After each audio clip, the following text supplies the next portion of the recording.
as long as I am in the world. I am the light of the world.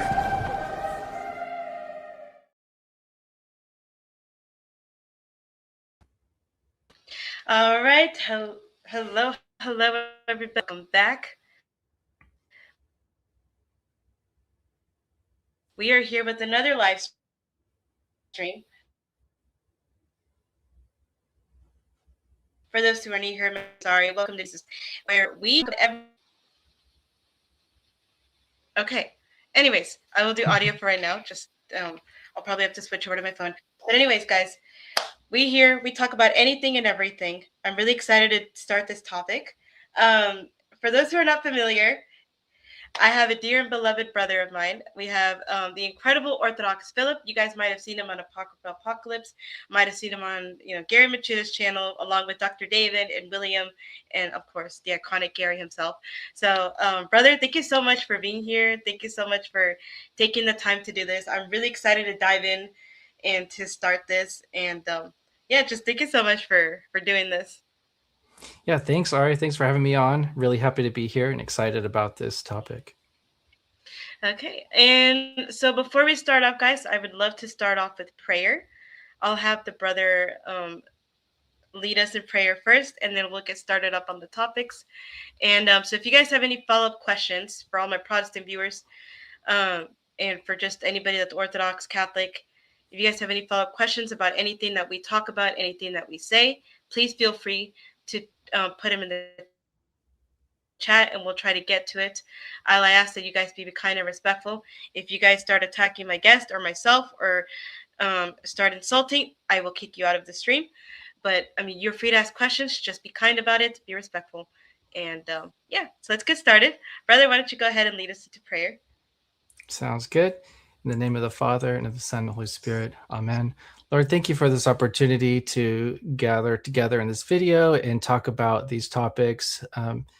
Open our hearts and our minds to learn more about you and about the faith, so that you will be glorified. And may you be glorified now and ever and into the ages of ages. Amen. All right. So let's get started. First and foremost, so I think I want to start off with the follow-up question. I think the most important question is, who are you? Like, who are you? Yeah. What do you do? What got you into this topic? Because everybody knows that you love this topic specifically. And we also know, again, that you're Orthodox. So maybe you'd like to clarify what Orthodox you are, and kind of just start us off from there. Yeah, sure. So I've been Christian my whole life. My dad was a pastor growing up. He was an Assemblies of God pastor, so it's a branch of Pentecostalism. In my college years, I started studying philosophy and really learning how to think critically and ask tough questions. So I started asking questions about my own faith, which prompted me to research the faith. And long story short, ended up becoming Orthodox about 10 years ago. And since then, I've been studying the Church Fathers and the Bible. And in the past 4 years, I've focused my attention on learning about early Christian iconography. And the reason for that is because I just wasn't finding a whole lot of resources about it. I was finding a lot of experts on the Bible, experts on theology, church history, but there just wasn't a whole lot of deep and I would say accurate resources on iconography that I could just grab onto. So I started doing my own independent research and collecting early Christian images and early Christian references to icons. And over the past 4 or so years, I've collected more than 6,000 images of early Christian art and a whole lot of references, and just been studying from the ground up. And then at the same time, looking at what the current scholarship is saying about these things, and then studying the Second Council of Nicaea in depth, and just trying to soak up as much information as I could. And it's been very, very interesting journey. Everything is exciting new information when you're digging into this particular niche, because a lot of the resources are just now recently available. So we have a fresh translation of the Council of Nicaea II that I think came out in 2020, I think is when it was published. So there's a lot of very fresh resources becoming available. So it is a little bit of a Wild West topic because there's not a whole lot of people who have done the deep dives into these. And it's an interesting intersection between art, right, which is like a right brain creative type of thing, and theology, which is a very left brain technical kind of thing. So usually people fall into one interest or the other, and you have iconographers who are great artists but not so interested in all the technical stuff. Then you have big Bible nerds who are interested in technical stuff but not great artists. So it's just an interesting little path, and I have enjoyed every step of the way. And I made my YouTube channel about a year ago to share the things that I've been learning about iconography, especially iconography in the early church. Okay, and so I think, oh look, you already have somebody on here, the best Orthodox ever. Gloria, nice to see you. God bless you. Okay, so let's start off with this. So guys, we're going to be talking about icons and statues. Icon veneration. Is this worship? This is a controversial topic that unfortunately not a lot of our Protestant brothers and sisters have fully grasped this concept. We are accused of worship. All the apostolic churches were always accused of worship because they look at us kissing icons, they look at us kissing statues, and they think that we're worshiping, and they think we're crazy. They don't understand why. And so today that is exactly what we're going to be talking about, what we're going to be touching up on. So I'm really, really excited to hit this topic. So the first and foremost, just to kind of start us off, brother. So can you define for us what is veneration and what is worship? What are the difference between those two? Yeah, this is a crazy topic because on the surface it seems simple, right? Just define worship, define veneration.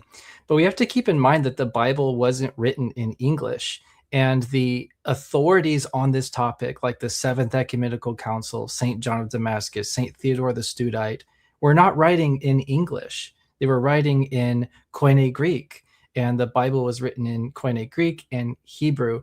So the question has to be, what is worship and what is veneration in the original languages?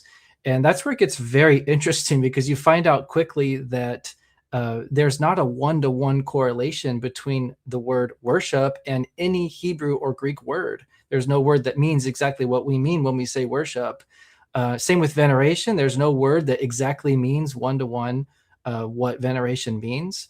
So it gets a little bit strange where you find verses in the Bible where you see, like, for example, the parable of the unforgiving servant, and it says that he went to his master and then he fell down and worshiped him in Greek. But it's worshipped in Greek, but it's not really worship in English, but the Greek word is worship. So you have a weird thing where translators don't translate it always as worship. They look at the context.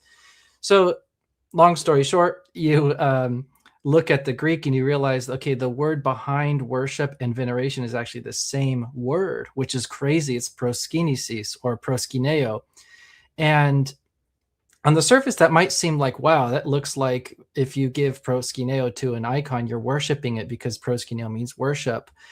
But the way that it works in Greek is it's very context dependent.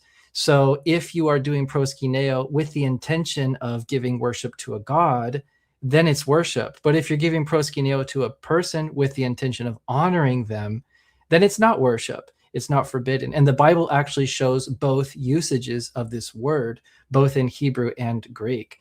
So when you're looking at the Bible, it can get a little bit confusing when you're trying to understand where is veneration, where is worship. Well, it's kind of the same word a lot of the times, and that's just because the word is very context dependent. It really depends on what the person is intending by the action.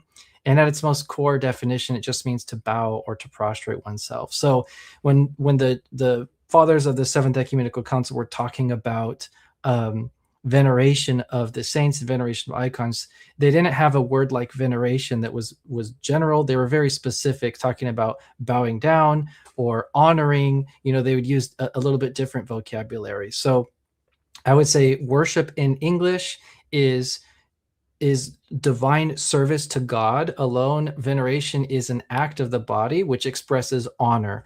That's the English definitions. But if you're trying to connect that back to the Bible, you'd use a little bit different words. You would say proskineo can go either way, depending on if it's directed towards God or directed towards people. And then there's latria, which is also very interesting. Greek has a word that nobody else has, latria, which means service. It's a kind of service, but specifically service to a god.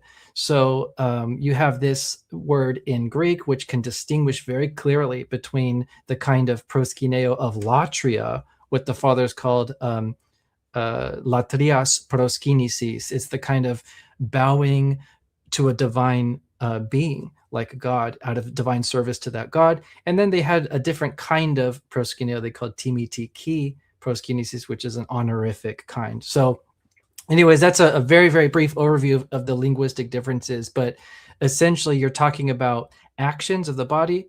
Worship would be actions towards God alone, and veneration be actions out of honor to the saints. Okay, so for example, if someone is bowing or kissing an icon, what would that be considered? And how can we tell the difference between veneration and worship in that aspect?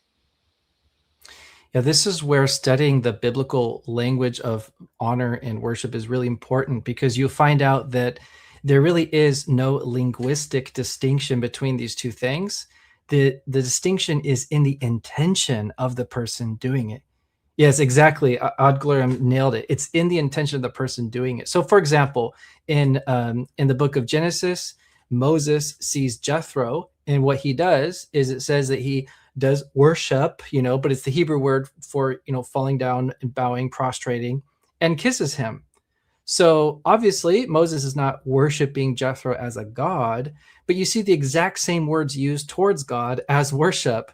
So you understand it's a little bit easier to see in the original languages, but these words are very context dependent, especially on the intention of the person doing it. So Moses obviously wasn't worshiping Jethro. When he bowed down to him, he was giving him a greeting of honor. You see the same thing with Bathsheba. She walks up to David and she prostrates herself before him.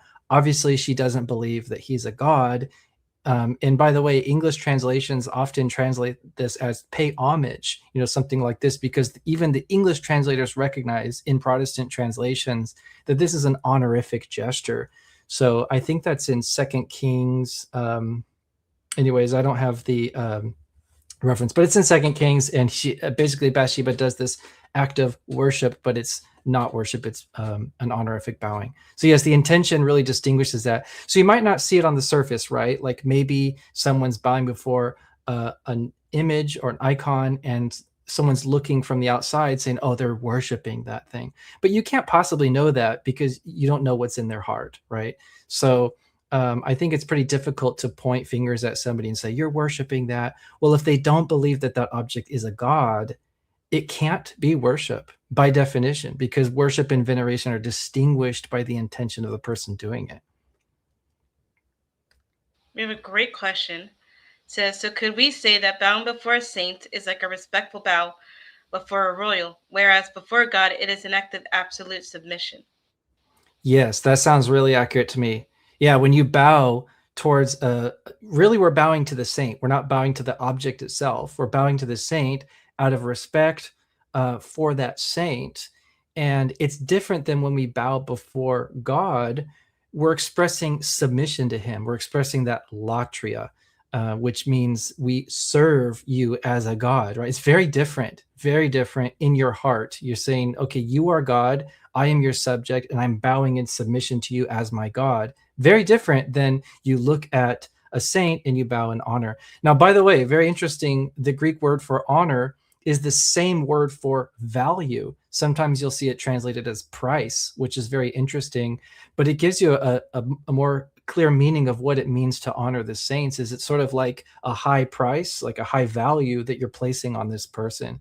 So essentially, when we're honoring the saints, we're saying you're valuable, you're worth a lot, right?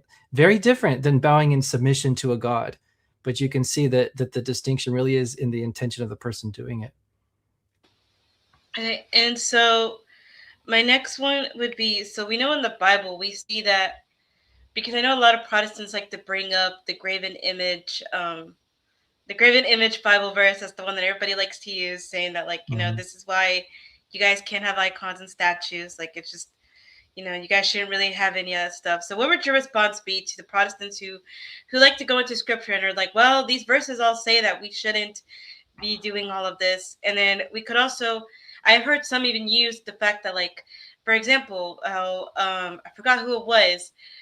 There's a certain group of people who worship a golden calf, you know, and so they're like, well, boom, there you go. Like, that's an example. Like, statues are bad.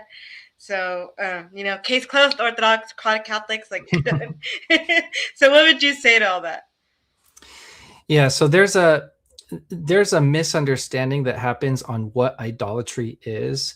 And it's very clear in the Bible if you read the whole Bible in context. So, for example, the second commandment forbids making what it calls graven images. It actually uses the word pesel, which is always something bad, by the way. So it doesn't even condemn the icons or the images. It condemns something else. So there's a linguistic element to this.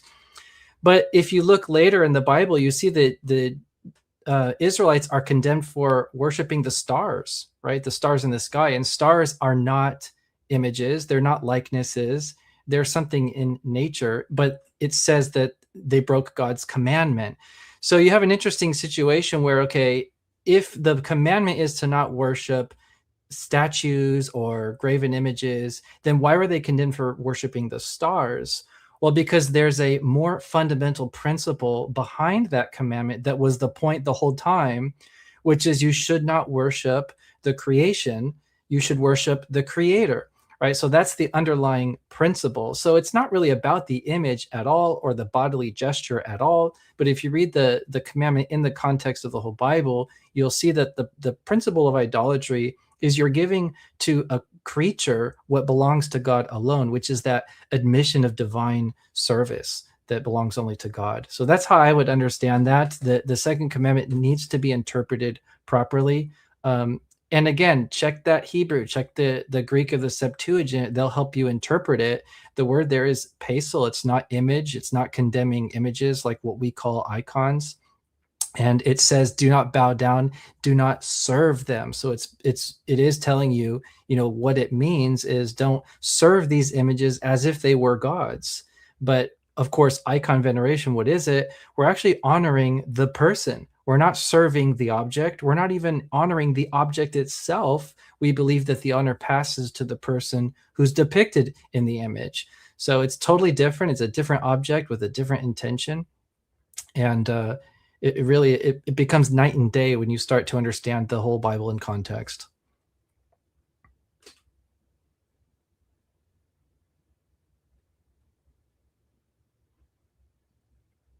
You're muted if you're talking, Ari. Yeah, I know, but my mic was having a... Oh, okay. Okay, sorry. Can you hear me now? No? Yeah, I can hear you. Okay, good. I don't know why my mic was acting a little weird. Anyways, my next question, in regards to, there's a lot of people that say, like, in the Bible, it doesn't say that we need to have icons and statues.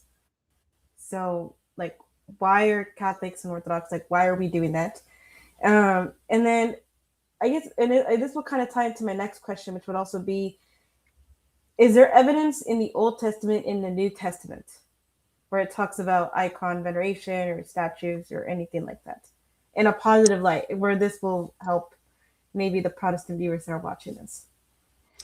Yeah, so to answer your question, icon veneration is about honoring the person. Okay, that's what it's all about. We don't do it just to do it, right? We do it because there's a reason that we're doing it. We want to give honor to the saints. So if you reframe the question, does the Bible talk about giving honor to the saints? And the answer is yes, overwhelmingly. From cover to cover, there's talk about giving honor to God's people, right? You think about, like, I just have a few verses here.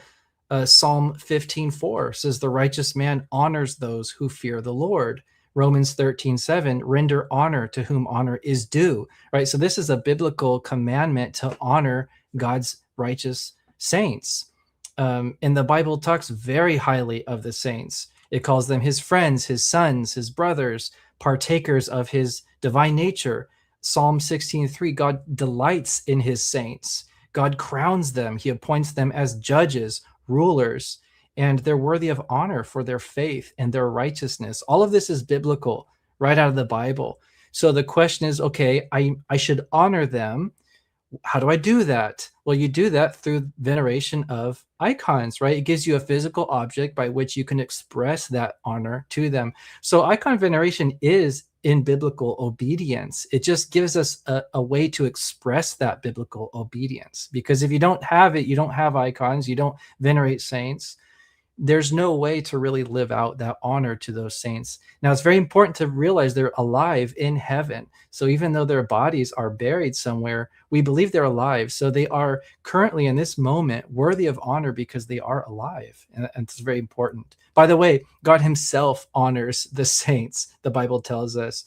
So 1 Samuel 2:30 says, those who honor me, I will honor, right? And that's God speaking. Psalm 84:11 says, the Lord will give grace and glory. No good thing will he withhold from those who walk uprightly. So God is honoring his own saints. When you honor the saints, you're doing what God himself does. We just express that with veneration of icons. So I would say it is absolutely biblical. If they're looking for the very specific, exactly how to do it, maybe they won't find the instructions listed somewhere in the Bible, but the intention and the heart behind it is all over the Bible. And I think that those who venerate the saints are really the only ones who are able to follow the Bible in that way. Do you think we could fall into too much where it does become idolatry? When it comes Yes, you to can. It veneration of can. icons? Yeah, this is actually a really important point. Just to be fair, right? We want to be fair. We want to be transparent. People can take it too far. It is possible. And that's why we have the church fathers. That's why we have the Seventh Ecumenical Council. The Seventh Ecumenical Council doesn't just defend icon veneration. It actually condemns idolatry as well.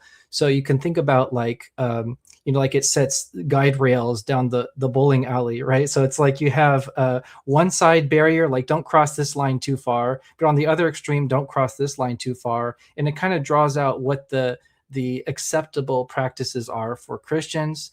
On one hand, we're not throwing out the images and rejecting the veneration of saints altogether, but at the same time, we're not giving them this divine service of latria. We're going to find this middle ground where we have their icons and we honor them. We honor them with kissing their images, with prostrations, whatever, but we're not going to give them prostrations of divine worship. So yeah, it can be taken too far. In fact, that's the church fathers tell us the story of how idolatry began by icon veneration gone wrong. They describe it as, there once was a king and he was far away. So they made an icon of him and they were honoring him to their icon. And then they went crazy and started worshiping it as an idol, So it's like, yeah, it can happen, but we have these guardrails in the church to keep us, doing it the right way. Okay. And then I got two important questions for you. Is it true that Nicaea II mandates and orders us to have to kiss images and icons? And is it true that it says that the apostles venerated images and icons? Yeah, this is a controversial one right now. So I have read the Council of Nicaea II. I have its acts right here. By the way, I highly recommend this if you don't have it already. It's the translation of the full Acts of Nicaea II. You will find explicit passages on icons being apostolic, which nowadays, because of archaeology, we actually have a lot of support for. We have a lot of really ancient icons that sort of point to a very, very ancient tradition in the early church. But it seems like they're always one step shy from saying that the apostles venerated icons. And again, think of it in Greek. Venerate means to bow down or prostrate oneself. It doesn't have that very general, loose meaning like in English. So I don't know of any passage in the entire Acts of Nicaea II that says the apostles bowed down to icons. Okay. And again, thinking about it from the Greek, what they will say is they will say things like, this is the apostolic faith, right? So the faith behind why we honor the saints and why we have icons is absolutely apostolic. In fact, you can see it in the New Testament. Paul calls Jesus the image of God. So you have this Trinitarian theology that's embedded into our view of icon veneration, right? That all worship to the Son passes to the Father, just like honor to an image passes to the prototype. So absolutely, the faith behind it is apostolic. They will talk about icons being apostolic, which I believe, because I think we have enough evidence in places like the catacombs in Rome and Dura Oropos in Syria, which show that by the early 3rd century, there was already an established icon tradition in the church universally, which I think is best explained if there was an apostolic deposit of images. In fact, some scholars even say that it's likely that icons were in pre-Christian Judaism, which were inherited into the church. So I think that the Seventh Ecumenical Council is correct, and I think that now we have support to defend it more than ever. I mean, you couldn't really defend these claims in an academic setting 100 years ago. It's only in the past 40, 50 so years that the scholars have caught up with, the church on this point. So I would say that did they have icons? Yeah, sure, they did. I believe that, and I believe that Nicaea II said that. But did Nicaea II say that they bowed down to images? You hear people say, like Dr. Gavin Ortland will say that, right? I don't believe the apostles bowed down to images like Nicaea II said, and I don't think Nicaea II ever really said that. I haven't seen any evidence for that. So you got to be really careful when you jump to these conclusions. What are they actually saying in this in these acts, right? You have to be really careful. And I think most people, even the most conservative Orthodox would say, yeah, they probably weren't doing proskinesis to icons in the churches. But did they have icons? Sure. And did they have respect for them in some way? Yeah, I'm sure they did. Right. So that's how I would answer that. Was there another part to that question I missed? No. You Okay. answered it. I just asked you if Okay. the apostles venerated images and icons, and does Nicaea II, does it also order us to do so? To also kiss images and icons. Right. So the next one, let's talk a little bit about the church fathers. Were there any church fathers that were against icon veneration or, statues? Or were there any that were like heavy hitters for it that were like, nope, like this is completely okay? Like, do you know of any church fathers? Yeah. So it's crazy because the Protestant side will try to paint this image that there was a general aniconism in the early church, and it took centuries for the Christians to really warm up to images. But the best scholars, people like Dr. Robin Jensen, who are very familiar with all of the evidence, will say that the first aniconic or the really iconoclastic reference doesn't even show up until the late 4th century, which is crazy to hear from a scholar. I don't even know if she's Orthodox or Catholic or what, but she's a early Christian iconography scholar, and she's saying that there wasn't any iconoclasm in the church at all until at the earliest, the 4th century. And she's going through all of these fathers that are supposedly aniconic, and she's saying if you take them on a case-by-case basis, you will see that they're either being misunderstood or they're not reflecting a general view, right? So a lot of these early Christian writers, like Clement of Alexandria, Tertullian, and so on, are actually influenced by pagan ideas. So you can think about how in the Roman Empire, there were philosophical schools that were focused on denying the flesh, denying the body, and focusing on the mind, right? Things like this. So some of these early Christian writers were influenced by this, and so they didn't like the idea of images, but that was their own, reflection, their own view of it.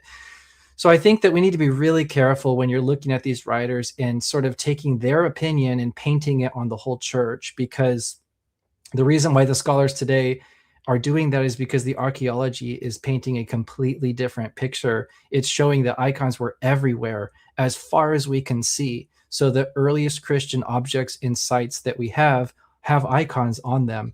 And it was quite shocking, back in the early 20th century when they discovered Dura Oropos, to see that the walls were covered in biblical scenes. It's not something that scholars expected to find. They would expect it to be plain. So the archaeology is helping to interpret these early fathers and shows that there wasn't this general aniconism at all. As for the fathers, what their opinions were, so my answer as Orthodox Christian is there is no church father who was against icons. Okay, not one of them was. Now, the only one who has a possible case for being iconoclastic is Saint Epiphanius, because there's supposedly a letter that he wrote condemning images on curtains in a church.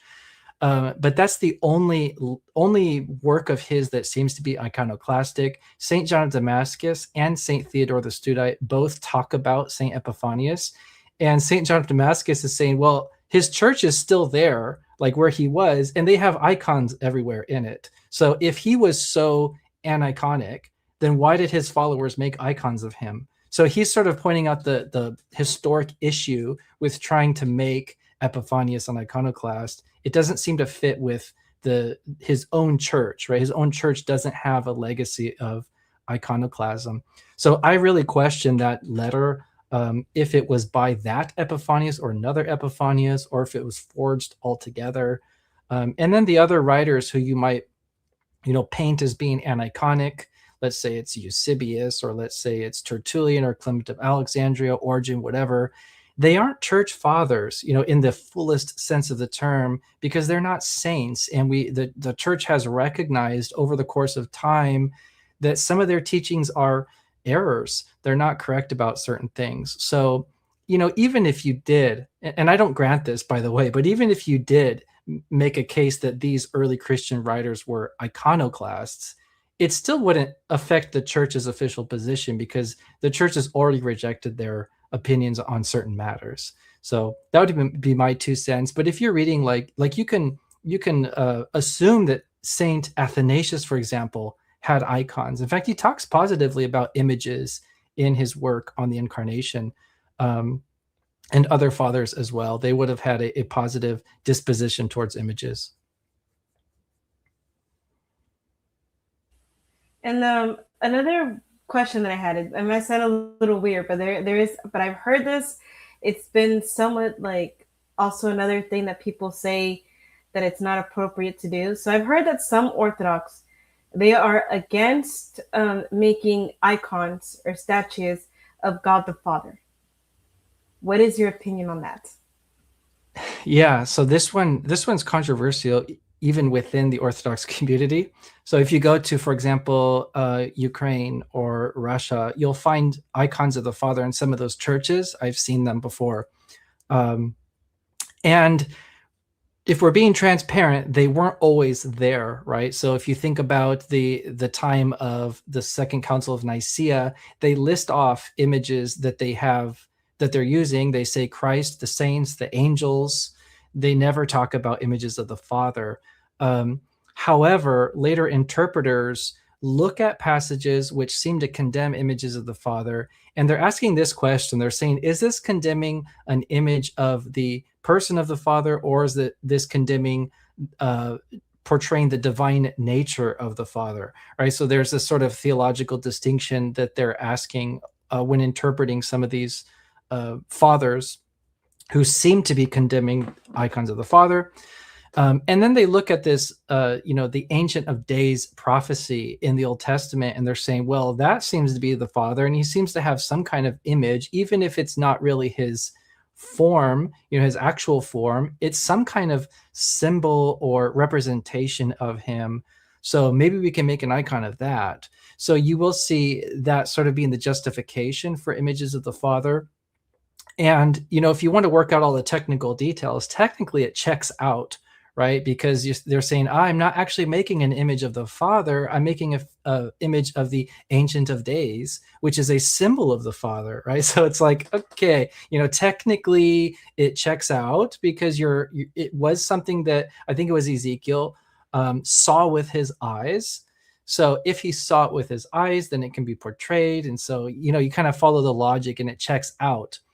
But the other question is whether or not it's appropriate to do that, to add icons like that to the icon tradition, and whether if it's too confusing, like if you have, here's Jesus, which is an actual image of Jesus next to a symbol of someone who's the Father, but they're sort of portrayed as if they're both images. So some people will push back on that.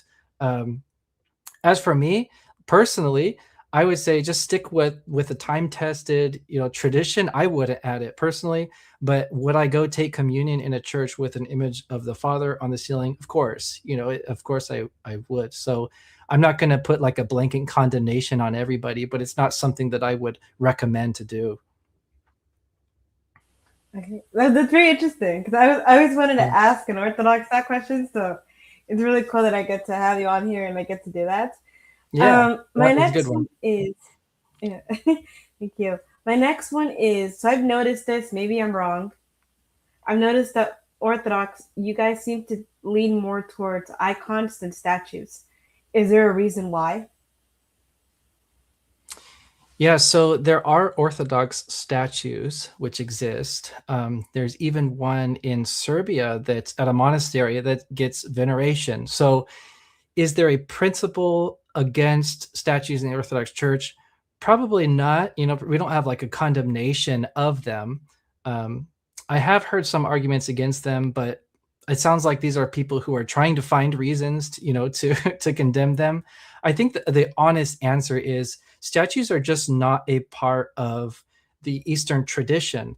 When it comes to church interiors, it's not something that usually gets commissioned to the iconographer to make a statue. So as far as we can tell, 2D icons, whether it's paintings or mosaics, have always been a part of the Eastern churches.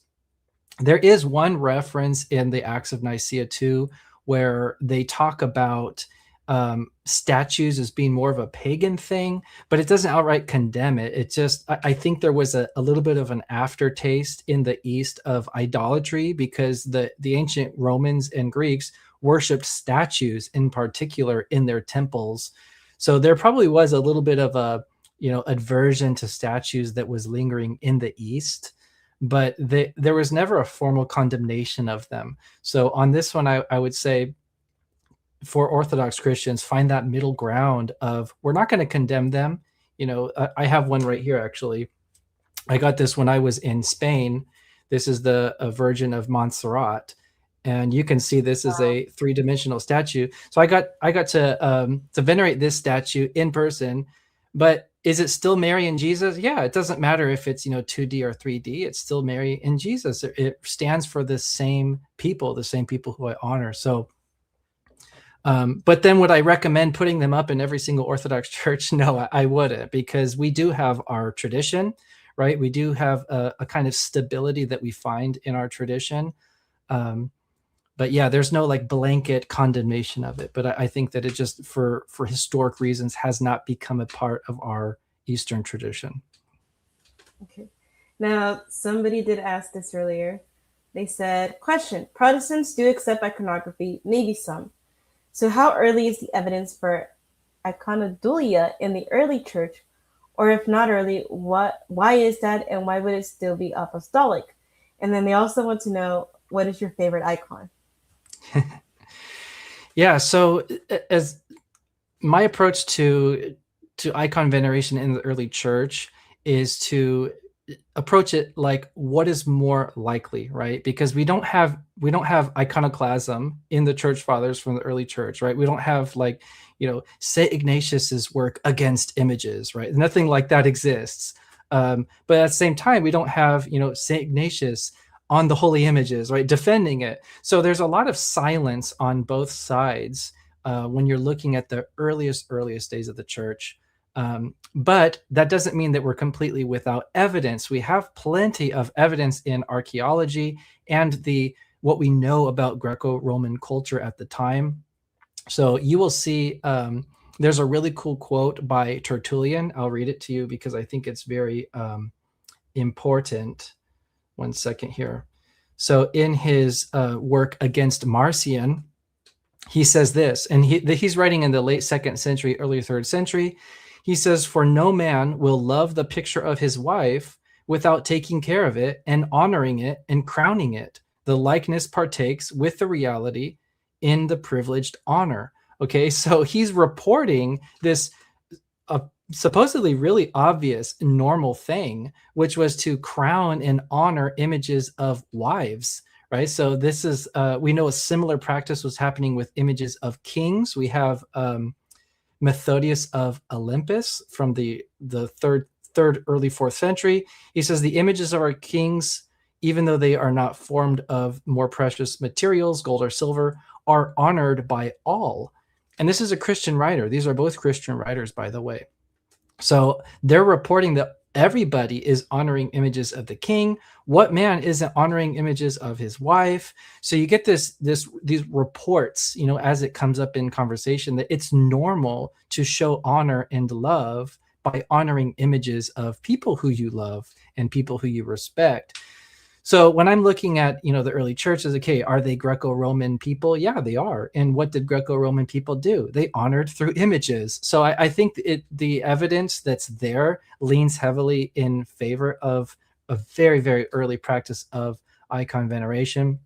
Certainly, I don't believe the apostles would have condemned it, right? Like if you had an image of Jesus and Paul was next to you and you kissed an image of Jesus, I think Paul would consider that something pious and something beautiful. He wouldn't say, "What are you doing, you idolater?" Like, I don't think he would do that. But yeah, I definitely think there's enough evidence to build a case for that based on the culture that we know. By the way, there's evidence in Judaism. For example, in the letter of Aristeas, you see Ptolemy is bowing down before the scriptures when they bring the Old Testament scriptures to him. So, and that's in the 3rd century BC, although this letter is dated to around the 2nd century BC. Still, the author is a Jew and he's writing the story and he presents that as a good thing. So I don't think that it would be, you know, a stretch at all to say if these early Christians and apostles were living in a society where this was normal, they probably were doing it with images of Jesus and images of the saints. And what's your favorite icons? Oh, my favorite icon. That's a tough one. I'm a huge fan of the really, really ancient icons, like the very first set. So you have like Daniel and the lions in the catacombs, the Good Shepherd. These are probably the Good Shepherd, honestly, because it's to me, it's like the beginning of iconography, and it has such a quaint but pure faith to it that I think is really beautiful. It lacks all the gold and, you know, all the fancy stuff, but it's just this sort of pure, simple faith that's being shown through these images that I find very inspiring. I was given one. I went to California last year, and I was given my first small icon by a Coptic priest, and it was a Coptic version of our Blessed Mother, and Okay.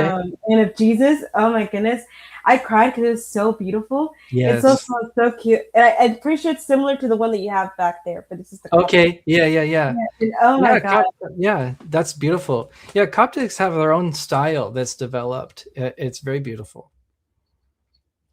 I agree. So I do love that. That was my first icon that I've ever owned, and it's the only Nice. icon I ever owned. But I love it though. I need to get more. But Very that nice. was my favorite, and I also like Christ the Good Chef. Like Christ being the Good Shepherd. That one is so. Ugh, that one gets me every Yes. time. Yes. Every time. Yes. Yeah, it's a really popular one. I think it's the number one icon in the early church, which tells you a lot about how the early Christians understood their faith, which I think is really cool, is that they saw themselves as sheep and Jesus is their shepherd. You know, and if you read the Bible, you can't unsee it, how many references there are to Jesus as a shepherd. It's actually a lot. There, you see that theme throughout the whole Bible. And I also like the one of just the Theotokos. That one is so, oh my goodness.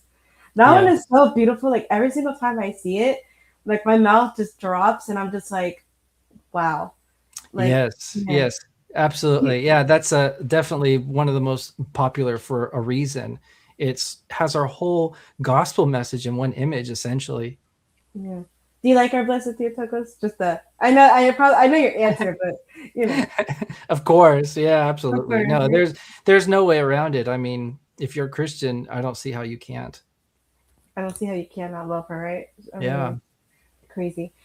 So I would love to get into, and I've heard this argument before, right? I've been watching a couple of videos of some people who've been talking about icon veneration, and one of the arguments, and the group that were talking, they were talking specifically about, they were asking these Christians, why is it that Christ, they're just, everybody is depicted differently. So like the Coptics have their own version of it. Catholics have their own version, of how they depict certain biblical characters, especially our Blessed Mother and Christ and everything. So why is that? And like, why didn't we just stick with just one? Because, for example, they even brought up, like, if you go to the Middle East, you're gonna see that Christ is probably depicted as Middle Eastern, or a lot of the biblical characters. If you go to Mexico, you're gonna see that, being depicted differently. So what would you have to say about that? Because I know that's a huge thing that a lot of people also bring up. It's like, it looks like y'all have different Christs or different Marys because look at the way they're depicting. Like if you go to, I don't know, Japan or something, like you're also gonna see that Christ is depicted as Asian, and so you know. Yeah. So the first thing I would say is the if you know who that is supposed to be and it's doing its job where it's leading your mind to that person, it's good enough, right? So every picture doesn't have to look identical in order for it to work. It just has to be an image that you can recognize as that person. So that's sort of the theological basis of that. Is the theology of the icon does not stand or fall on the exactness of the depictions. There's some really crude looking icons historically, very, very simple. I think a 6-year-old could draw it, but they're still technically icons because you know who it is, who it's depicting.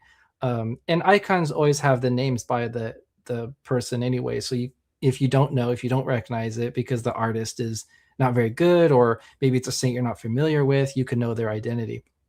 But at the same time, the purpose of an image in patristic theology is it should look like the person who it's depicting. That's its whole purpose of being an image, is it's not some imaginary made up thing. It's actually based on a reality, a real person.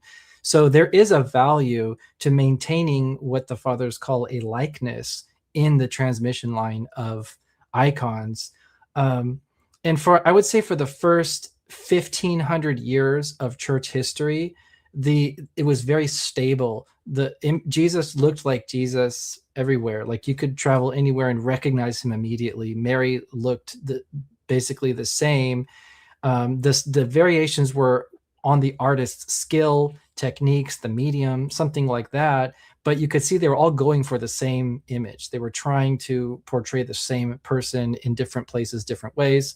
But after the Renaissance time, it just opened up a whole new philosophy of art where artists felt like they could be very creative and innovative with art. That's when you start to see a lot of different looks for these saints and these images of Jesus. And you can check it. You can look at early Christian depictions of Jesus from all around the world. They look more or less the same. Now, of course, early on, you'll see differences in Jesus's hair length, right, or his beard length, or whether he has a beard. And I actually made a whole video series on this topic of why does Jesus have no beard or short beard or whatever. And there's different explanations for that, other than just dismissing them as all fake, which is what some people do. That's not my position.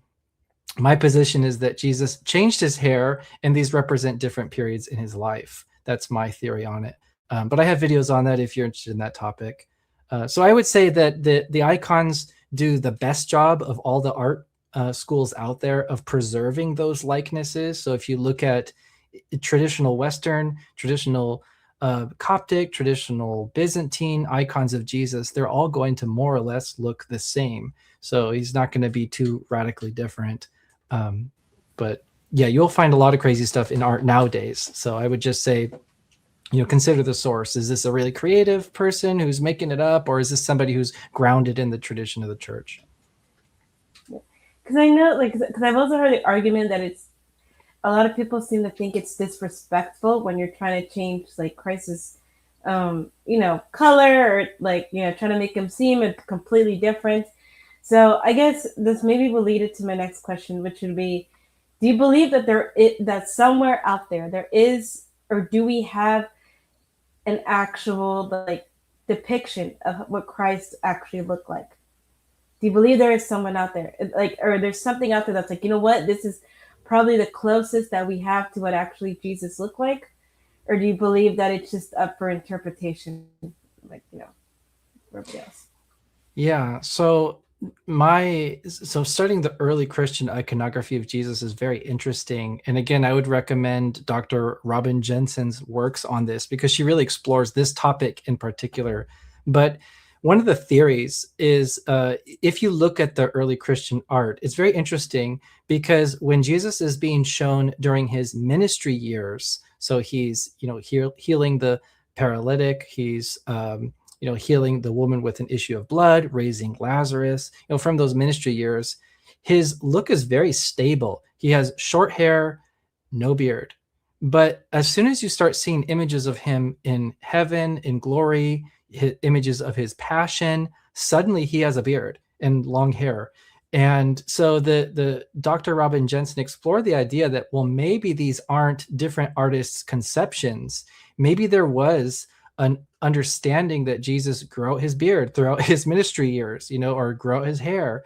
And so I would say that I wouldn't be quick to brush off the early Christian depictions of Jesus as being inaccurate, because keep in mind that for ancient Romans, they didn't think like we do today about art.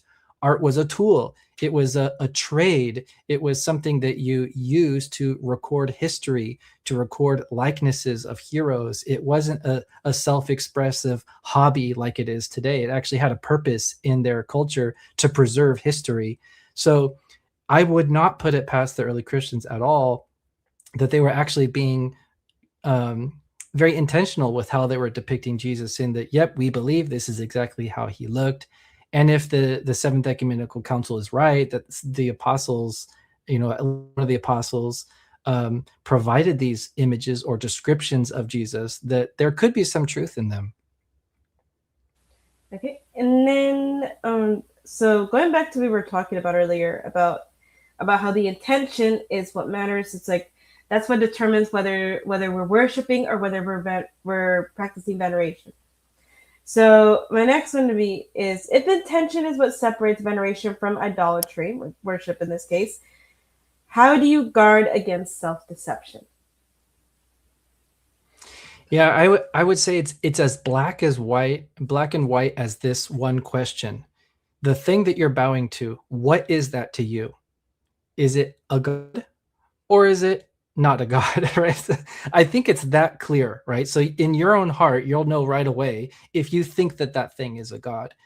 So you have an interesting situation in the book of Daniel with the three youths who refused to bow down to this image of the king. Well, why did they refuse that, right? If you hear Christians are honoring images of the king, why didn't they want to honor images of that king?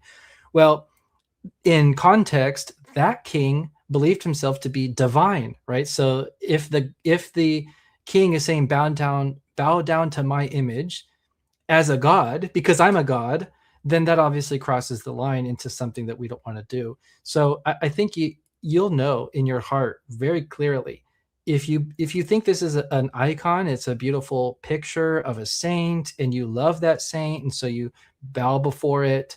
That's very different than if you say, this is my God, it's very different. So I think you'll know. I have a question. This is related to the topic, but there's more because I'm kind of curious to know. Since Okay. obviously you're a huge fan of icons, how many icons do you actually own? Do you own a lot, or do you have very little? I kind of plastered them all around the house because I bought more than I have places for. So I'm just like, I'm going to put this here and put this here. So it's funny because my priest came to bless the house and he's like, okay, I think that this is the icon corner, right? I was like, that's one of them. I have like a few little corners all around the house.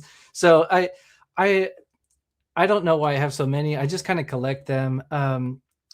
So I've been to Russia and Ukraine before, and in those countries, prices are so low compared to American prices. When I travel there, I kind of go crazy and just like buy a bunch of icons. So I have like a icon hauls from Ukraine, or I just like stuff in my suitcase. But I haven't counted them, but I kind of have them all around the house. I was gonna say, like, if you would have said, I don't really have that many, I would be shocked. I would be shocked. I'm like, there's no way that the icon side that's known on the you're newly known as like the icons person. Icon guy. Oh no. Yeah, I Yeah. know. So it's like, I think all of us we would have been really disappointed if we would have found out that you would Yeah, have that's like, true. That's true. Yeah. I Oh would my have been gosh. like, William, you should know this. He probably shocked, but yeah. Yeah, that's right. Um. So what out of the studying that you've done, and I'm assuming you've come across Protestants who probably ask you about icon veneration, all that. What is like one of the weakest arguments that you've heard, and why did that argument not work? Why does that not like why does that fall apart? I think the weakest argument is that the second commandment condemns icons, because the Bible itself refutes that. You see images of cherubim, in the temple. And it's like, how does that make sense if the second commandment is condemning images, right? So that I think that's. I don't know if any Protestants actually make that claim. The original reformers, most of them were okay with images. If they didn't like veneration, that was another question. Um, as far as icon veneration, like what's a bad argument for that? I think just the misunderstanding that the Bible was not written in English. Like you're not going to find, this these words venerate and worship in there. So what's interesting is even the iconoclasts, because they were reading the Bible in Greek, even they understood the difference between veneration and worship, because they had no problem venerating the cross. They had no problem honoring the saints and singing hymns to the saints. If you read the definition of the Council of Hieraea, it has all kinds of praise to Mary in it. So it's like, okay, the Protestants are just reading the Bible in a different language. They're kind of missing this very obvious distinction that's in the original languages. So I would say people just sort of taking the English, pushing it on there and say, well, I don't see venerate and worship anywhere. Venerate's not in my Bible. Well, try reading it in Greek and understanding how that works, and then you might walk away with a different understanding. Yeah, I always say, I'm like, well, Trinity isn't in the Bible either, but a lot Yeah. of us Yeah. believe in Same. it. It's like, there you Same go. thing. Like, Yeah. I feel like it's one of those cases where like it doesn't necessarily directly have to say it, but it still Yeah. directly says it even without having to use the terminology. So Yeah. it's like for the Trinity, like you can find a lot of evidence that we have a triune God. You see a lot of that. Why? Because you can see that throughout the Bible, even though it never specifically says Trinity in the Bible. So I feel like Exactly. so I'm assuming this would be the case for veneration. Be like, it Yes. doesn't necessarily have to say veneration, but we see it. We see the. Yes. I feel like people tend to. I don't know if maybe this is maybe what you think. I would love to hear your thoughts about it. I feel like a lot of us we tend to focus on just the negative side about like, oh, this was idolatry because look at what these people did. They made a Yeah. golden calf and they worshiped them, and so boom, like that's bad. And you know, Catholics, Orthodox, you guys are done. Yeah. Fuck, like, Yeah. you know. But it's more of like actually, what about this? What about that? Like I think it Yes. kind of gives us clear examples. But I also think maybe it's the confusion between because my thing, and I've heard and I saw this, I've seen this a lot as well on the internet, where a lot of people say that like I really wish people would know what is actually veneration and what is actually worship, because I think that like especially when it comes to worship, Protestants have a very clearly different view of what worship actually is, and Yes. so it's like if you think that we are worshiping icons, if you think we're worshiping the saints, if you think we're doing this, how do you know that you're actually worshiping God? Because maybe you're not actually worshiping God to his full potential, Like I Yes. would think, I'm like I'm like if you think our veneration is worship, then I feel like you're kind of saying I'm not actually worshiping God. I'm just venerating him then. You get what I'm Yeah, saying? Like, yeah, and I mean, if you want to be really clear and accurate and just simple to the point, both veneration and worship are bowing, prostrating. Okay, that's just the classic expression of worship and veneration. Both. The difference is in the intention. If you're doing it to God, you're saying you are God and I submit to you as my master. That's latria, right? It's a kind of latria expression. But if you're bowing in honor, you're just saying you are valuable. You're someone valuable and I honor you. So it's the physical body is going down, but the intention is very different. One is you're my God and one is I value you. but I also find that it can be very difficult because, for example, maybe for an outsider who's never done this before, who's maybe never practiced like venerating icons or anything like that. For a newcomer, if for example, like if I was somebody that was not even Catholic or anything like that, I knew nothing about the apostolic churches. If I see a random old lady and I see that she's bowing down to an icon, I would think, what the heck? Like, why is she worshiping? Yeah. Like, why is this old lady? Why is she worshiping an icon? But it's also like I get it. Like you're saying, like yeah, like it really the like yeah, it has to do a lot with intention. But it's like for an outsider view, how can we make sure that we're not thinking, hey, this is worship or anything like that? Because it's not like you're going to go up there and be like, hey, why are you? Hey, are you venerating or are you worshiping? Like you can't go up to every person and ask Yeah. them Yes. any person that you Yeah. see. So what would you suggest for somebody who's listening? Because maybe like, okay, so then how do I tell? Like, like I maybe, I don't know if I don't know if I'm explaining myself correctly, Yeah, but you are. Yeah, yeah. I get it. And I especially get it because I was raised Protestant and I was raised in America. It's not culturally normal for anybody to bow down to anything. Like we just don't do that ever, at any part of our life.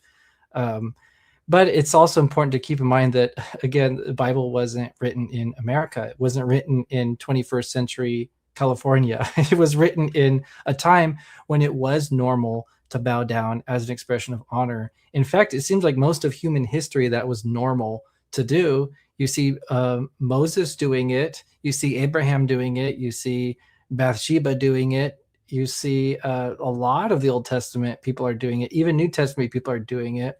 So it's like, okay, this maybe I'm the weirdo here in history for not bowing down in honor. We have other gestures, like we'll do salutes or something as honor, or put our hand on our heart. Maybe that's weird. Maybe we should be bowing instead. But uh, I think that's the source of a lot of the ew yucky feeling that people get is because it's just culturally different than what they're used to in their own culture. But if you're going to argue that on a biblical principle that it's wrong, you just can't because it's too clear. It's all over the place that bowing can be an expression of honor. yeah, and I think it's because again I've had a lot of people that do question that, and they're like, well, this looks a little weird, you know. And sometimes I feel like and then I've also gotten the argument that like it takes away, um, they say that like it takes away from God, it takes away from the focus of God, because it's a lot of people seem to think like it just needs to be you and God, and it just not anything else, not anybody else. Like all these icons, like yes, they're very pretty to look at, but I know Protestants that like say like it seems kind of distracting, and so I don't know what you would say about that. I would love to hear your thoughts. Yeah, I mean, I'm going to go with the Bible on this one. It's the opposite. It adds to our worship of God. It adds to our honor of God. Because remember, the Bible is talking very highly of the saints. I mean, huge terms. God honors his own saints. That's what the Bible says in different places. And the Bible is commanding us to honor them. And they're honorable for a number of reasons. They're faithful, they're righteous, they're serving God, they're even dying for God. And we believe that when we honor them, we are honoring God because we honor them on God's behalf. So I would say if you love God, then you want to honor those people who God loves and delights in and who himself honors. It comes with the package. If you love God, well, it comes with a bunch of saints because a bunch of saints are standing around him in heaven and are his favorite people ever. So it makes sense that if you love God, you'll show some honor to the people who he loves and he honors. So I think it adds. It doesn't take away. I think it adds. I agree. I think it does that. I think when you actually, because I know like even for me, like when I started to really take my faith seriously, like before that, I hung out with a lot of Protestants who had that same mindset, and I thought it was really weird. I was like, why would I want to pray to saints? Why would I want to venerate this icon? Why would I want to buy this and that? Like that's just weird. Right? I kind of had that Protestant mindset, right? Like oh, like it's just me and God. Like I don't need Mary. I don't need the saints. I don't need anything like that. I don't need to buy icons and statues. Like that's just weird. I'm like, Yeah. what kind of, and then and then it doesn't help because, like, for example, I'm Mexican. So in Mexico, when we like on the Day of Our Lady, we have what's called Dia de la Virgen de Guadalupe, Hmm. and and we have like a huge procession, and it's a huge statue of Our Lady, Yeah. and so like, and then when you look at that, like from an outsider point of view, they Yeah. think like these people are crazy, they're worshiping Yeah. Mary, and it's like it's not even that, but it's like that's the way that we show our love for Our Lady of Guadalupe, and so I also know, like, for example, I know Orthodox, they get a lot of backlash because you guys are very heavy on icons, like very, very heavy on icons. And so Yeah. it's just you walk into an Orthodox church and like you see all the beautiful Yeah. art and everything. But it also I know for some people they might look at it like that's a little weird, like why do you have so many icons of so many different people? Yeah. Yeah, it's clashes with, I think, what we're used to in our society. But you have to think and put it in perspective. The church, when it began, it was the Roman Empire, and it was normal to do these kinds of things. You read about Roman history, hear about images of the king being set up in public places, being honored, processions with images and things. And it's like Ptolemy, when he saw the scriptures, he bowed down before it. Like, this is how the world was for the majority of church history. And we have a culture today, we don't have a king, we don't have an emperor, we don't have a Roman Empire. Things are a little different now. And the church is just being in continuity with what it's always been. And these practices really are timeless, and they're really beneficial because veneration is a kind of bodily prayer. You're asking for the intercessions of the saint. You're honoring them on God's behalf. So you're honoring God. So I think it's just to put it all in perspective is like, it might be weird for me culturally, but this is really the timeless tradition of the church. It's been going on forever. And if it's weird, it's on me. It's not on the church. It's not the church. The church isn't being weird. I'm being weird for thinking it's weird. Yeah, I do think I think that is true. I mean, it's just yeah, I was very curious about that. I'm glad that you also were able to answer that question earlier about like from an outsider perspective, it might look a little weird if you see an old lady kiss an icon, or you might Yeah. think like that's strange. Like why are you guys so obsessed with images and all that stuff? But it's really interesting to also hear that so I mean I guess you could say like the early church really did practice this and they really did promote Yeah. this. Yeah. And then I don't and I'm assuming none of them ever thought this was idolatry. None of Not them at ever all. thought this was like extreme or thought that this was like some sort of worship or anything like that, right? Yeah, if you read like one of my favorite resources on this topic is the homilies of Saint John Chrysostom on saints' feast days, and it's kind of hard to find. There's only one publisher I know of that produced it, but basically it's his homilies that he gave on certain saints' feast days, and the stuff that he's describing even makes my church look mild. Of the kind of veneration that he's describing. And this is back in the 4th century, and he's speaking to the entire church of Constantinople, the entire church of Antioch, and he's saying things like the emperor throws down his purple robe and falls down on his face before the relics and invokes the prayers of the saint and takes that saint with him into battle. And it's like, that sounds like a very developed thing, but he's speaking to who knows how many hundreds of Christians, and they're like, yep, that's totally normal. It's just like, I guess I'm off for thinking that's weird, but you start to put it together, the more you read these things and soak it in, like, oh, I guess it's very normal to see a relic of a saint and fall down and say, pray for me. That's very normal. And you kind of have to look outside of your own personal feelings and gauge by the historic church. Mm-hmm. So would you say that like would you and I have a feeling I know I have a feeling I know what your answer is, but obviously I would like a complete answer. So would you say that for somebody listening who's a Christian, and they're like, you know what, all right, I'll take in what you guys are saying. I can see that this makes sense. I can see this is in the early church. How do I start? I'm like, all right, I've never venerated icons before. I've never bought icons before. How do I be careful? Like, I know we talked about like intention. How do I be careful to make sure that I don't fall into the idolatry aspect of this? And how do I properly venerate these icons?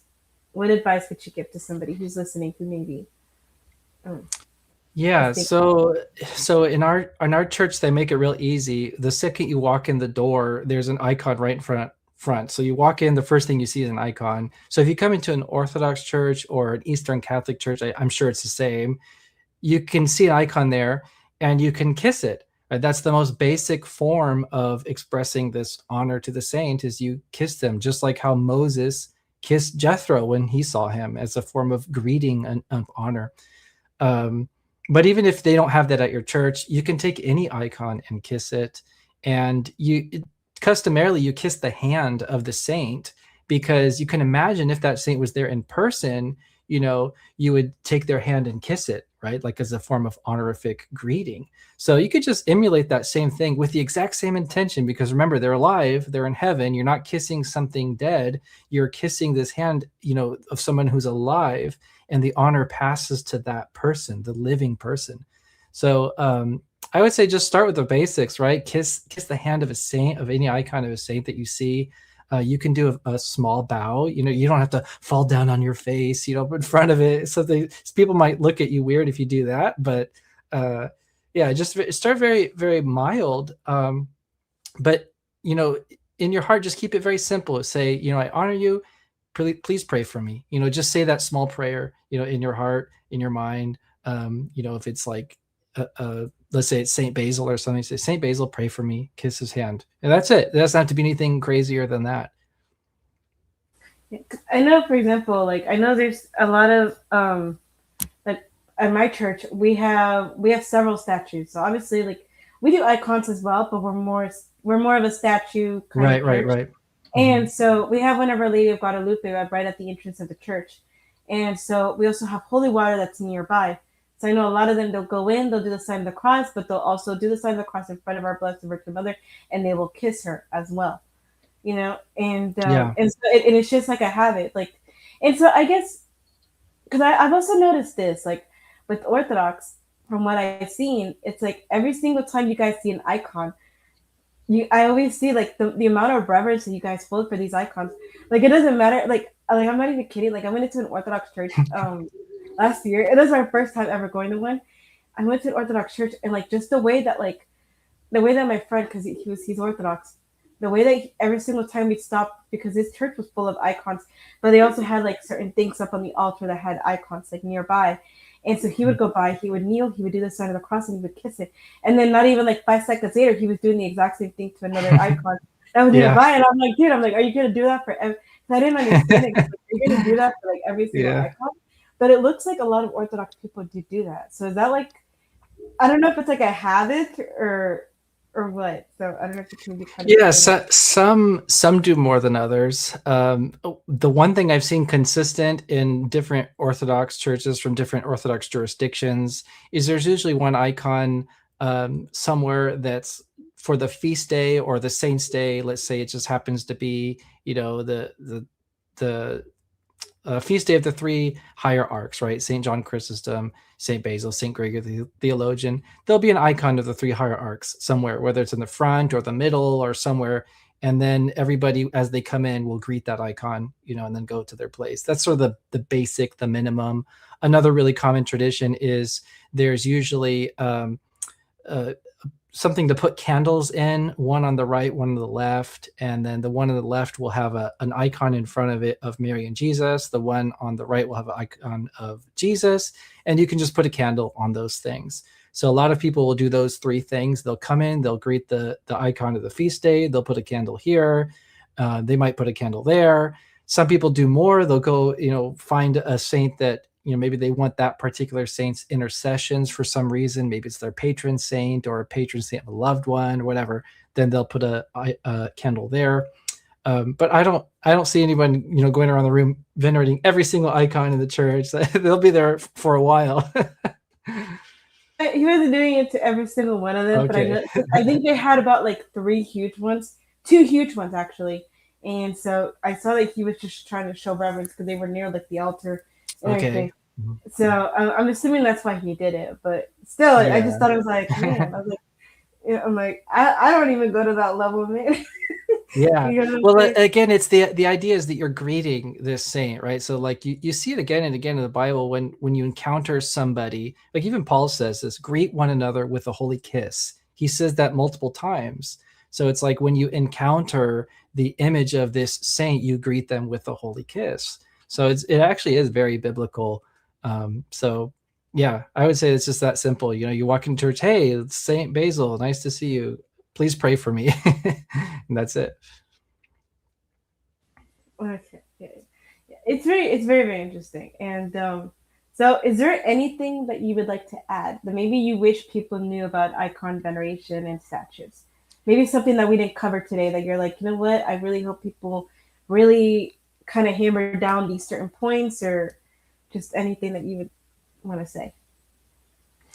Yeah, there's a few things that I kind of my little messages I try to get the word out. One is that when it comes to venerating icons, it's really critical to have the perspective that the honor to the image goes to the person who's depicted. You're not venerating the wood, the paint, right? Wood and paint is just wood and paint, but the image of that saint relates to the person, so the veneration goes to the person.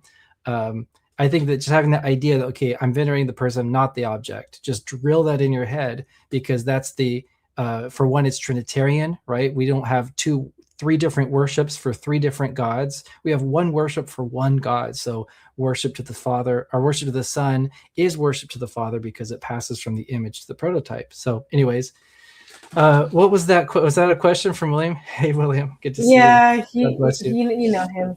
He needs the attention, so I guess we'll give it to him. I'm Oh, joking, I'm by the really glad he asked this. way. I'm so glad he asked this. So I'm going to recommend a book for everybody. This book is from SVS Press.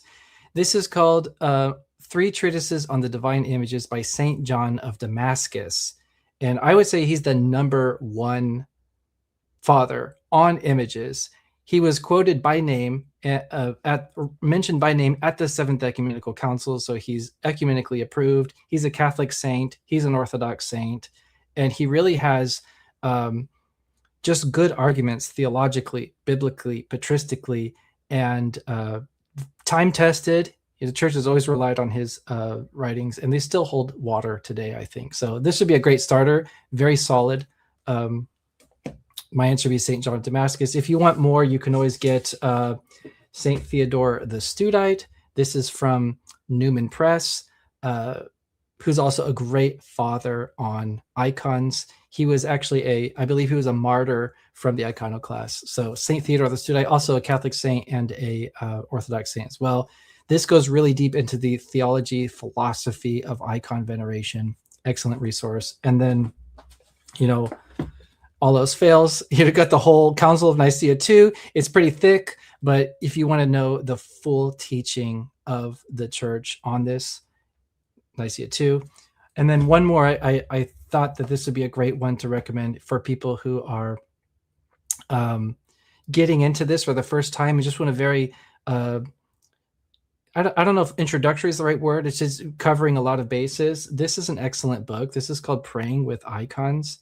I think this is also from a Catholic publisher, but it's a really good book on how to use icons. What are some of the icons' meanings, and what is the basics of the theology of icons? So this is a great starter. It's not too big, but those 4 books are sort of my recommended readings. Great question, William. I'm glad you asked that. William says that is the only one I never read. Awesome. Of course, you know how William is. He Yeah. knows me pretty well, so I'm not surprised. Yeah, he does. With Awesome. some of the questions. To kind of wrap this up, do you believe? Do you think that between so far? Do you believe between like Catholics and between Catholics and between Orthodox? Do you find it that we venerate differently, or do you find it that do you think that maybe one does it better than the other? I know it's probably kind of controversial, but like, do you Yeah. think that maybe one of them does it better fully than the others, or what? I'm not Well, quite. the I cool don't know if thing that is question it, makes sense, but no, yeah, I think I got you. So the Orthodox and the Catholics both recognize the Council of Nicaea II from 787 as being the seventh ecumenical council. So we share that in common, and we both receive that as the authoritative teaching of the church on icons and icon veneration. So when it comes to our theology and doctrine of icons, um, we're exactly the same on that. There is no difference on that. Now, some people might interpret it this way or that way, but as far as the core beliefs, we're going to be on the same page. And expressing those beliefs, you're going to have a lot of what I call little T traditions. So maybe where you put the icons, how exactly you express veneration might look a little different depending on Catholics and Orthodox. But even within different Orthodox churches, you'll find different little T traditions. So I wouldn't say one is necessarily better. I think Orthodox tend to venerate more based off of my conversations with other Catholics. But it's not. I don't think it's a question of right or wrong. It's just our tradition. We're probably so traumatized from iconoclasm that we go to the other extreme. Like we're gonna really like venerate because we appreciate this freedom to venerate that they tried to take away from us. Okay, we got a question here from William. Okay, is it yes, true that of the course, yeah. Bocacy relied on spurious quotes to support conadulia? If so, how can Catholic Orthodox answer such a? That's a crazy question from William. So yeah, I see this a lot in the footnotes of certain translations. They'll say like, "Oh, this is misquoted," or "This is spurious," or "This one is lost." But I tend to prefer to err on the side of the fathers than on modern scholars, because modern scholars can be okay. I do not agree with that. I'm playing devil's advocate. So I don't assume that these things are, if I see a contradiction in something, I don't assume that the fathers are wrong. I sort of like say, okay, I'm going to take a mental note and time will tell. More often than not, scholars are proven wrong over time. So that being said, I take so-called spurious quotes as most likely either true or at least true in principle, right? So you'll have, like, for example, Dionysius the Areopagite is quoted a lot in these councils and fathers. They seem to believe that he's the original Dionysius the Areopagite from Acts, but the overwhelming majority of scholars are going to say no, that's a spurious author. At the end of the day, the teaching is still correct, right? So it's like that even if they, maybe got some of the authorship wrong, they're still quoting these things as, explaining the faith. So I think we can take that as well. But I would say at the end of the day too, what's most important is the conclusion of the council, the summary of what they came up with. I think it's okay to have a little bit of room for, maybe they misquoted something, or maybe they quoted from something that was not necessarily from that author. At the end of the day, the Holy Spirit is going to guide this council into the correct conclusion. And that's something we can bank on, because we believe the Holy Spirit is speaking through these councils, despite of any little errors that might have been made in the discussions at the council. That would be my answer to that. He says, these are the most common questions that Protestants bring up today. These are the best they have. And he also said, the teaching is correct and is fallacious that the bulk are spurious. And to be fair, both sides use dubious quotes. Nicaea II for the iconodulia side used a lot of valid quotes, and the correct teaching prevailed, and rightly so. That's right. Do you agree with that? Yeah, I 100% agree. And in fact, there's enough quotes that are not spurious that you can still make the points, right? So it's not like, oh, this is spurious, so the whole council's debunked. Like, no way, that's not even close to what's happening. If there's a patristic quote that you don't like, move on to the next one, and look at that one. That's how I take it. I think there's plenty of teachings there that are, very solid. And probably the most important one is that Saint Basil quote on honor paid to the image passes over to the prototype. That is not a false quote. Nobody thinks that's a false quote, but there are so many that are actually authentic and true that we can rely on. And again, I forgot to ask this earlier. Do you believe that veneration is different when it comes between icons and statues, or do you believe it's the same? I believe it's the same. Yeah, I think it's the same. It's just a different medium. So there's mosaic icons, there's painted icons, there's sculpted reliefs where it's like something in the middle where it's like it's carved, a carved image into a stone. There are statues. There are all kinds of ways, Now, if you ask me something weird, like, okay, what about like a hologram? Can you venerate I don't know. Were there holograms in early? I don't know. But were there statues venerated? Yeah, I think there were, because it's the idea is simple. This is a likeness of the person who it's depicting. So that's all you need. It just needs to be a likeness so that you can identify that person and you can honor that person through the image. And a statue does that. So in nicer terms, eat that, Protestants. There you go. And I'm joking around because I love our Protestant viewers. I love them. Yeah. Eat that. Yeah, I just thought of something. I just wanted to add this to that question that William asked. I think some Protestants get confused in the difference between an ecumenical council's acts and something like scripture, like divine scripture. And they sort of assume that, okay, if you guys think this is infallible, then you must think every single word is inspired, and inerrant. Like, that's never been our claim. We don't put the acts of councils to the level of scripture, but we do believe that the Holy Spirit is speaking through those councils and is coming to the right decision. So I think that's, maybe they just don't understand how we understand the ecumenical councils. In fact, some of the councils, we don't even have the acts. We only have the conclusions. So, there's that. Yeah. Again, like I said, eat that, Protestants. I don't know how you can get around it. I mean, yeah. And I mean, it blows my mind when people, which again, I think I sort of understand why they would think that we are kind of crazy, because some of us, we do go a little insane with the icons and the statues and everything. But I think it's very important. I think, at least from what I took of this, it's really the intention. It's like, what is this actually to you? And yes. I think with that, I think that really does determine whether this is worship or whether this is just veneration. Because if you are looking at an icon in a statue and you are saying this is this is God, or this is, then that's an issue right there. But it's also like, if you're like, okay, like, I know this isn't actually the person, but it's the person that's being depicted. I think that's how you explained it earlier, right? The person that is being depicted. So, for example, like, if I have a little statue of Saint Joseph and I kiss it, I'm not worshiping this. I would be worshiping it if I said, I'm going to worship this, or this is my God, or this is that. Then that would fall into idolatry. But if I look at it, I'm like, this just represents Saint Joseph for me. So, like, when I kiss him and everything, it's like, I'm kind of maybe imagining myself, like, if he was here, I would kiss him. I would kiss his hand, or etc. Right? Is that how I? Yes. Yes, absolutely. And it makes me think of the story of the golden calf, because what do they say when they make the calf? They say, this is the God that delivered you, so they tell you exactly what's in their hearts. This is the God. They weren't just making a calf because they thought calves are pretty. They were making a calf because they wanted to make this as a God.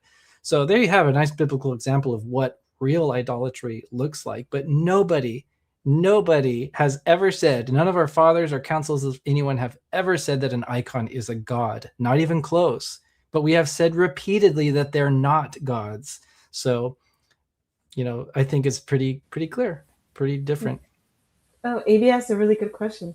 If one has a picture of a loved one and kisses it, would this be looked down upon as well?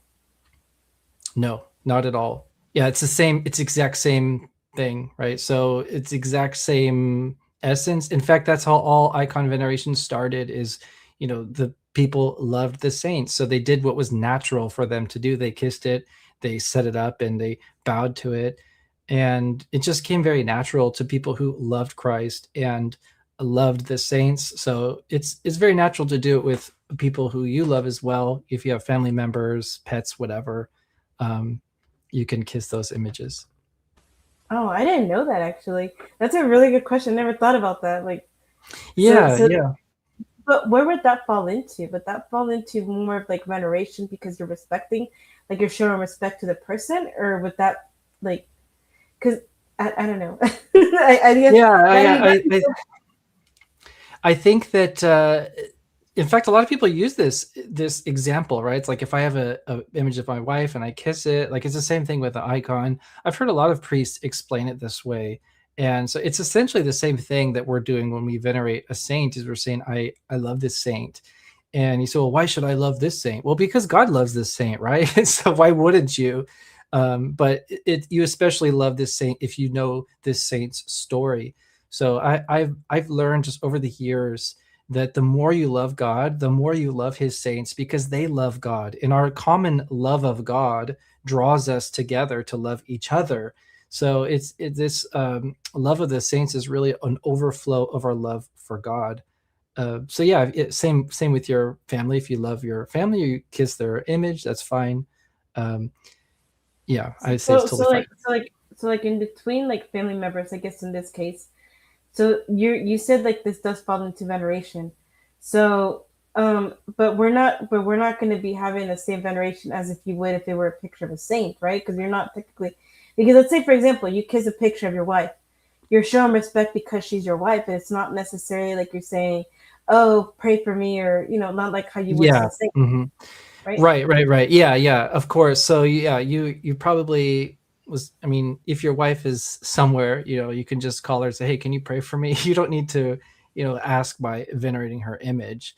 But veneration is not just to ask for prayers, it has other purposes as well, to express love, to express honor, to ask for prayers. In the Bible, there's just a whole slew of examples of different purposes of bowing. Sometimes it's worshiping God, sometimes it's asking for help, sometimes it's honoring, sometimes it's greeting. It's the bodily gesture for so many different reasons.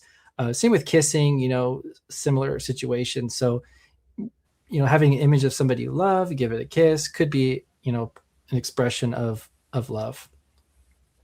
So like for example, like there's people that like, for example, they when they go to Rome, right, and they run into the Pope. Mhm. There's people that will like kiss the Pope's hand, or just even just like leaders. Like for example, your guys' leader as well. You guys, Right. when they meet up with your guys' patriarchs, I see people that like will kiss their hand, or stuff like that. Yes. That's considered veneration, but it's considered veneration because you're showing respect to them. You're saying like I Yes. respect you because you're Yes. higher up, right?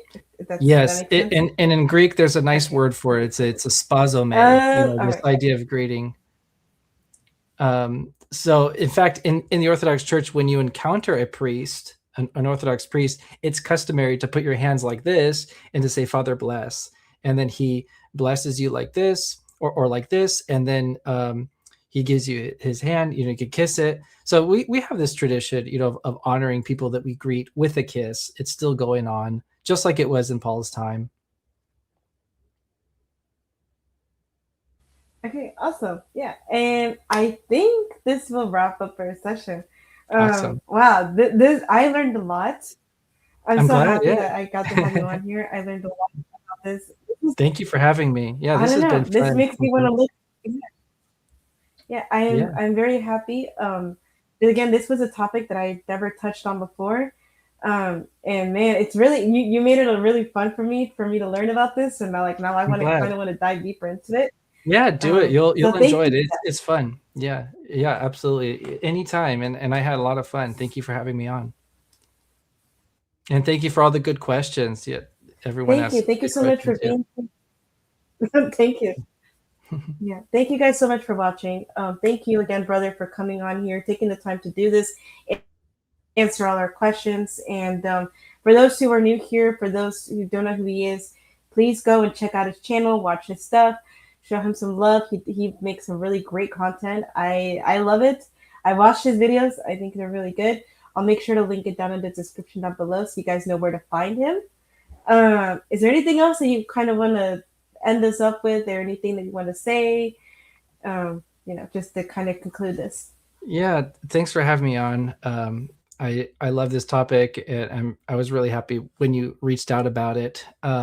If you find this interesting, subscribe to my channel and read those church fathers. Those books that I recommended earlier: Saint John of Damascus, Saint Theodore the Studite. Educate yourself on their arguments. Online apologetics is one thing, and it's good, but there's nothing like reading the fathers. They go so much deeper than most people do online. So I recommend, if you find this interesting, to get yourself a copy of those writings from St. John of Damascus and start learning more. Okay. All right, guys. We will end the stream with the outro. Thank you guys so much for watching. If you guys want to see our brother again on this channel, let me know, and let me know what topic you guys would like for me to bring him on. I'm sure he would love to come back. I have his email, so therefore he's not going to get rid of me easily unless he blocks me. No, yeah. But yeah, guys. So thank you guys so much. I hope you guys learned a lot, and we'll see y'all till next time.